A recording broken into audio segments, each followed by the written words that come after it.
What's going on, guys? So, welcome back to Nichols Performance. We're out here in the garage, and if you've seen the thumbnail, you probably kind of know what I'm getting into, but what you don't know is it is kind of a huge mess out here. So, there's a little bit of stuff kind of everywhere right now, and yeah, it's one of those things where it looks bad, but it's kind of like gets worse before it gets better kind of things. So if you look around and you're familiar with the garage outlay, if you've been watching the channel, you probably noticed there's some things that look a little different. So things have just gotten really messy, and I've been really pushing to just get stuff done and then get stuff done, and then stuff that you guys don't see get done. So like working on just personal daily beater cars and everything else that goes in and out of the garage, besides for just the YouTube stuff, which has mainly been the S10 lately. I've been really struggling with the S10, but as if you did watch the last video, you know that we pretty much got that up and going for the most part. So now I am taking a good solid break and doing a little bit of cleanup. I tore out a lot of junk that I just had. It's been so much junk I found out here, so there's this ain't even half of it, but I have garbage bags and cardboard, and I've filled up a whole scrap bucket, and I had another bucket that was like extra parts to the S10 and stuff, and just so much stuff's just been piled up. So I kind of did one of those things where I take everything, I bring it out to the center of the garage, and just kind of figure out what to do with it from there. So I'm mostly done over here. This is pretty good. This toolbox has been moved. It's all cleaned up. We got this. You guys have never even seen this toolbox. This is from another job that I had, and this is basically what was happening out here. That's me. Now this has turned into like a central charging station. So like literally all of my battery stuff is in here. It's all ran right off one thing. I mean, I even got like headlamps, pretty much all the rechargeable stuff in there. I'm actually pretty happy with that. So this was just like in my living room because I left my last job where I had like a mechanic job, and it's small space out here. I had nowhere to put it. So I finally made some room. I did displace some things. I got the old Vortex cylinder heads and the original crankshaft from the 350. I'm trying to sell this converter, trying to sell that drill press. Anything that I know that I don't need or don't use, or am finding that I have that I thought I needed maybe a long time ago, and then just found out that it's been sitting around collecting dust. It's out of here. It's junk, scrap. Sell it if I can. So besides for just moving stuff around from here and there to here and putting it in the loft and putting stuff out in the shed that you might know that I have that has the whole tire machine set up, which I pretty much can't even get to right now. It's so stuffed. There's so much stuff that you don't realize how much stuff you collect over time. We're gonna talk about that. There's some huge plans, huge plans that we're gonna talk about by the end of this video. But for you to see what actually made me think to make a video and actually start recording is I got the old Harbor Freight toolbox. What's left of it. I kind of got a head start here and before I thought about doing this. But so yeah, this is just one of those junky stool. It has the chair, it has the toolbox, and it has wheels. It's like that thing, but with the toolbox, and it seems really cool. But it's Harbor Freight, so you know, typical wheels are absolute garbage, and one just blew out on it when my wife was sitting on it, and basically nosedive. I think it was down into this corner, and it's just been kind of chucked in the corner of the garage, just taking up space. I don't use it for anything. Even when it was a stool, I didn't put anything in the toolbox.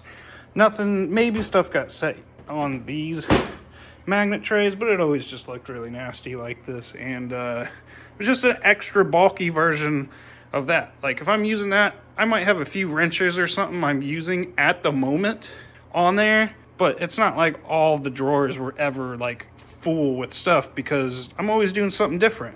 I tore this apart and I was determined to use something because Irene thought I should just scrap it, and considering it fell on her, I don't blame her for feeling that way, but you know, I don't like wasting stuff. So I had this idea and this is where I got started already. I took the toolbox, and we got her tack welded, real sloppy, flux core welded up under there. I thought about putting it up here, but the height, by the time, like, I wouldn't be able to see what's in the top drawer, so that didn't really work.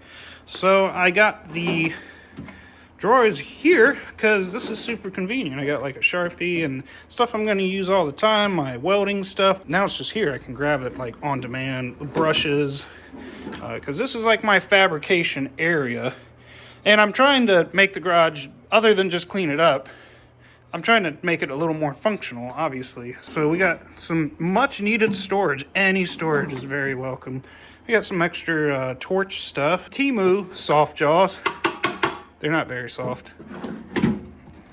And then extra welding wire. All right there.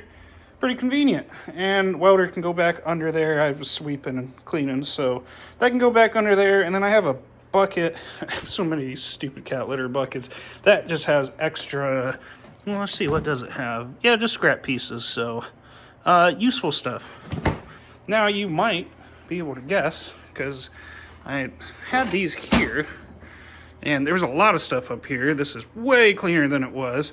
But if I have something in the vise, like this is the fabrication area, like I might have something in the vise and I'm smacking it with the dead blow or the sledgehammer, and this whole table's like going crazy, and this would dance all around. Try to make it so anything that can't get covered in metal dust, welding, and just beat around isn't here. Also, the little seat that was on top, I thought I was going to throw that away, and I even realized that could be a half-decent knee pad, so that's where she is. She's going to be stored with the other knee pad. But back to this thing, I need somehow to store these, and I want them kind of like a wine rack. You can have them here sideways, kind of like that.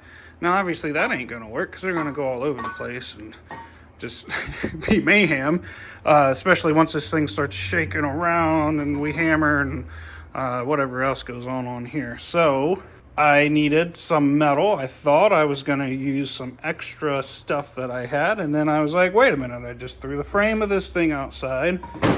Why not repurpose even more of it? So yeah, I'm trying to make something like that, and we'll store it kind of like that, real simple. Just shorten this. I haven't decided how much exactly of it that I'm using. There's these brackets that were also on here, I think on the bottom, and somehow put these to where like they're little stoppers so they can't like wiggle their way out, and like a stopper on the back.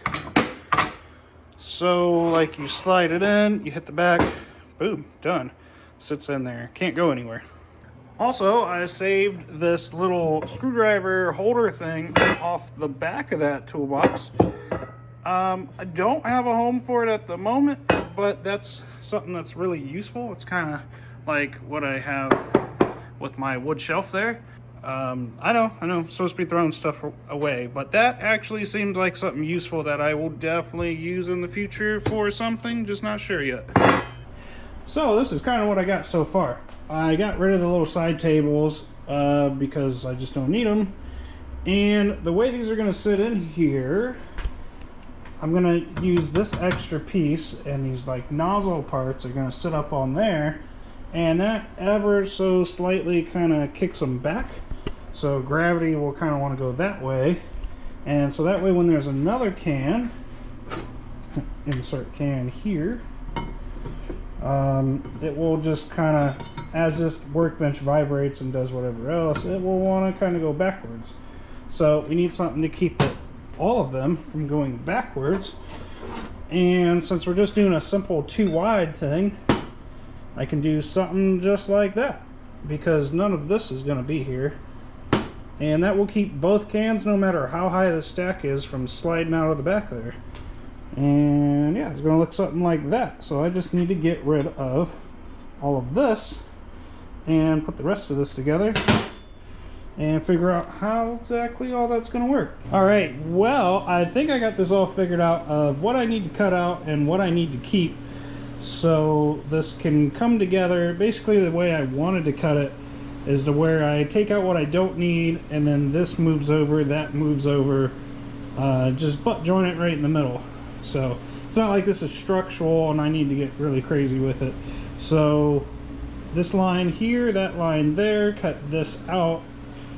That should get me really close to just saddling those two tanks right there. It's kind of weird because this sits on here and there's a little bit of a difference between the distance of where this is versus that. And then I also figured out like my 1/16 inch blade cut, because whenever you cut something you usually always lose something from the actual way that you cut it. It's usually about a 1/16 of an inch.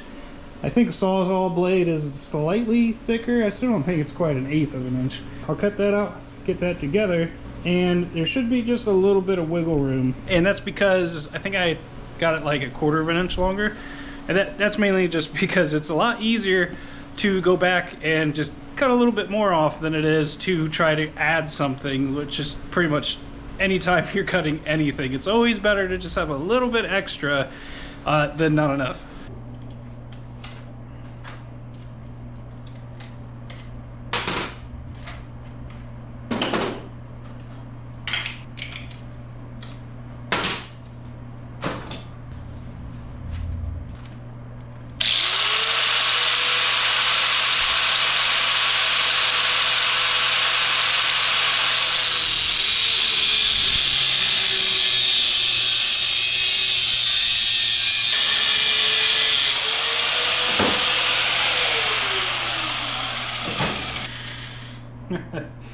Definitely not my straightest cut.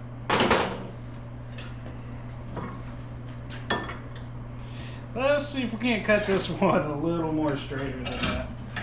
I was kind of dodging the sparks from it, and I ended up doing some wonky sideways cut.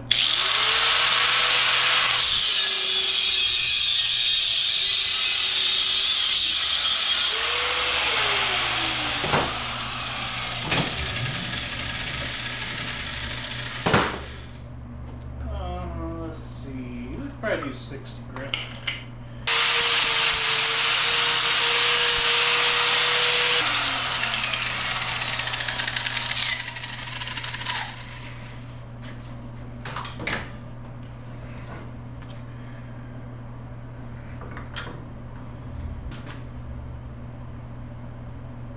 Yeah, it's reasonably straight.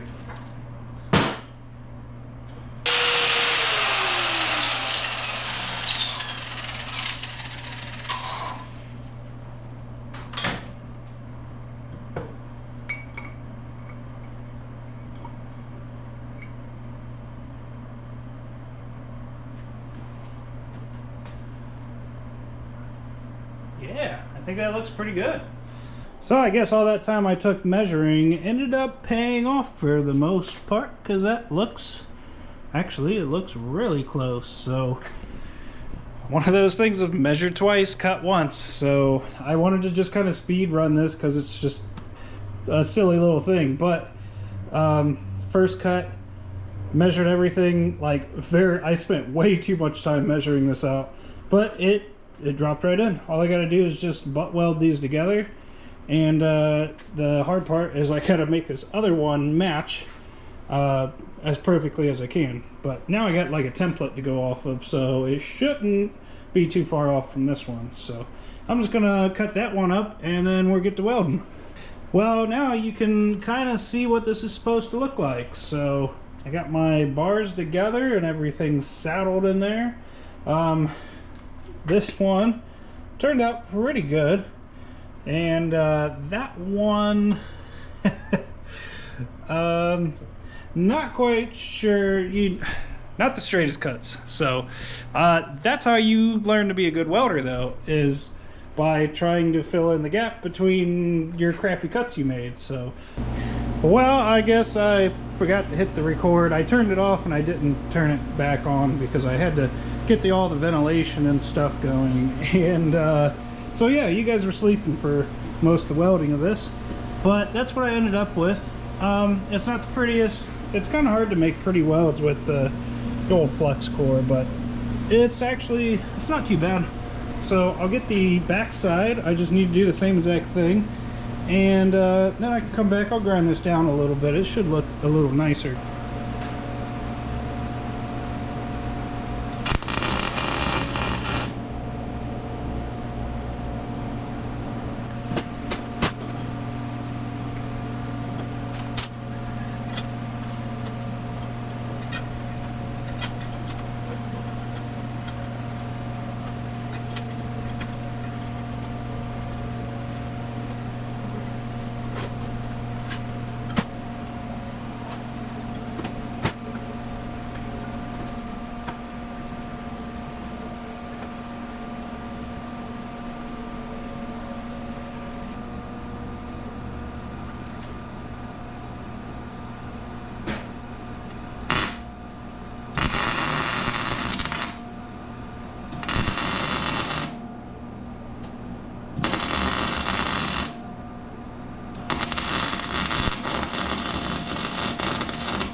Oh boy, so it's together now. But this back one, and I was just like gonna say that the weld turned out a little nicer looking than that one, but somehow when I had this down here, even though I had the square on it, it worked, and it was squeezed together at the bottom, and these two tanks wouldn't fit. So I had to do some crazy stuff, and I took the floor jack and like spread it back out, and then of course I spread it too much, so it was like a wide gap in there, and then I had to come over here and completely max out my vise so I could squeeze it together just enough to where it was like actually square again. So oh man, so now that I've like thoroughly stress tested it, I think we got something that actually work.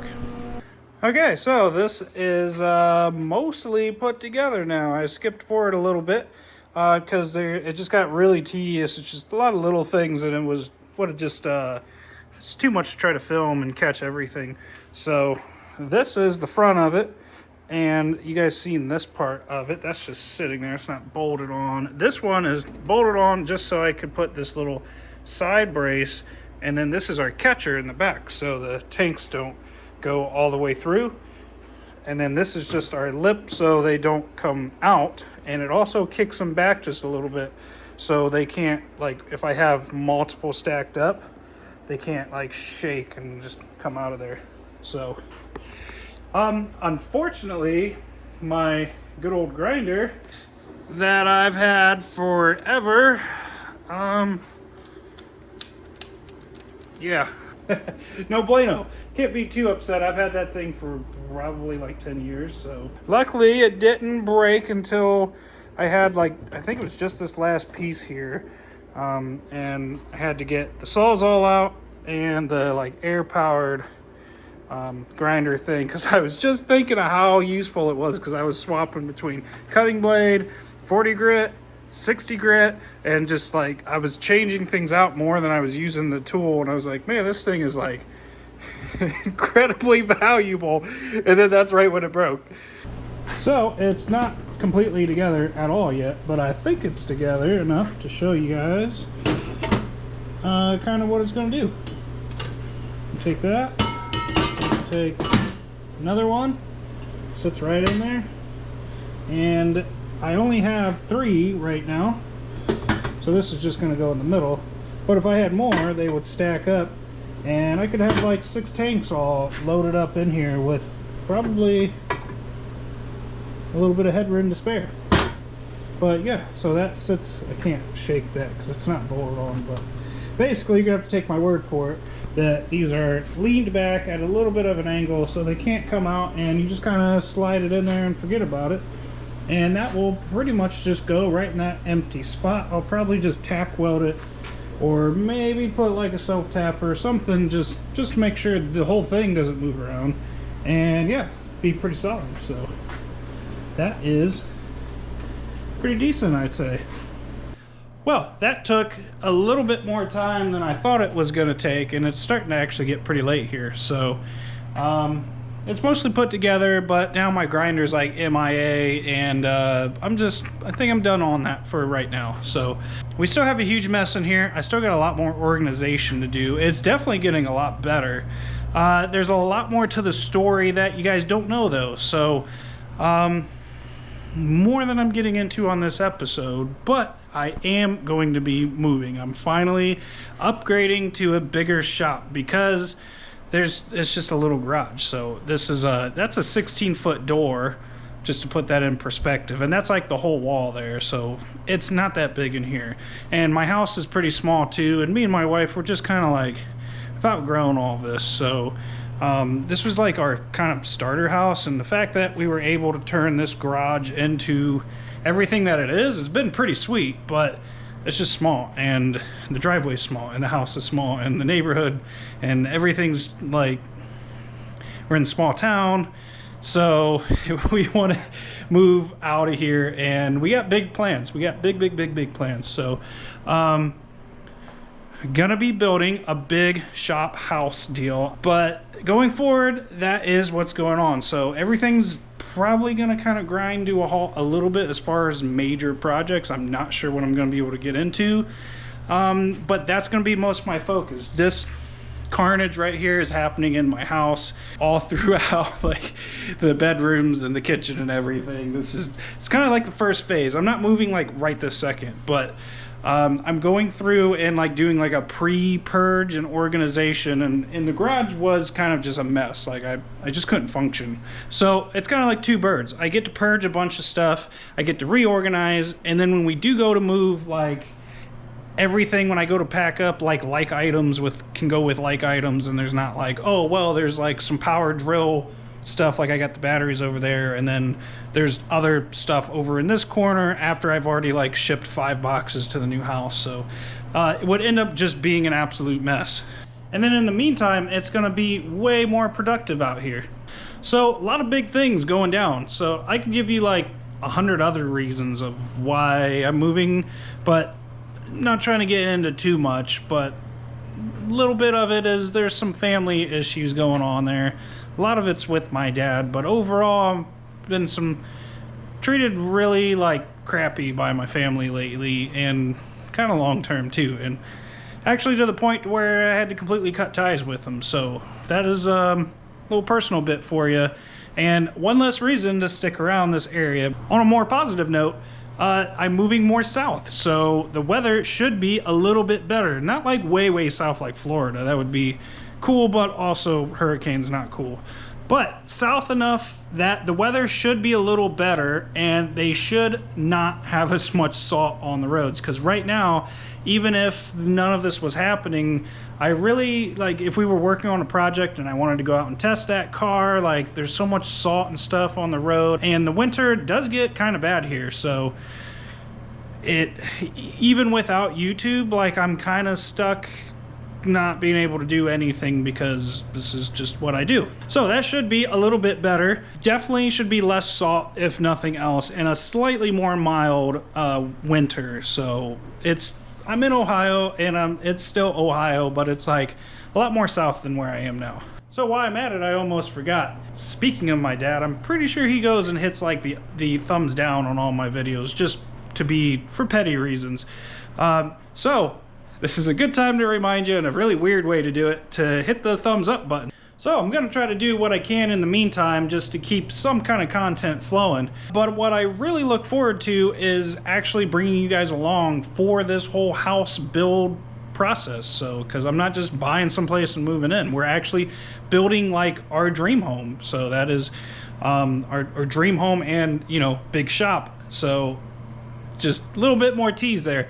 But when I get a little bit further into it, I really want to show you guys the whole process. We do have land, we have house plans, We've actually like cleared some trees, and like we've been there. It's a real thing. So we're working on some of the not so glamorous parts, like you know, loan stuff and talking to people and permits and blah blah blah, all that really not so fun stuff. So once we get through a little bit more of that, I really want to show you guys like the property and the plans and how sweet this house is going to be. I think a lot of you guys are going to like it. And like I said, it's got a big shop, and the house part too is actually pretty sweet. So big shop, house, dream house, build, whatever you want to call it, will be coming up in the future. But yeah, so I think that's all I got for now, guys. I got a huge mess I got to keep working on. So thanks for hanging out, and I'll see you in the next one.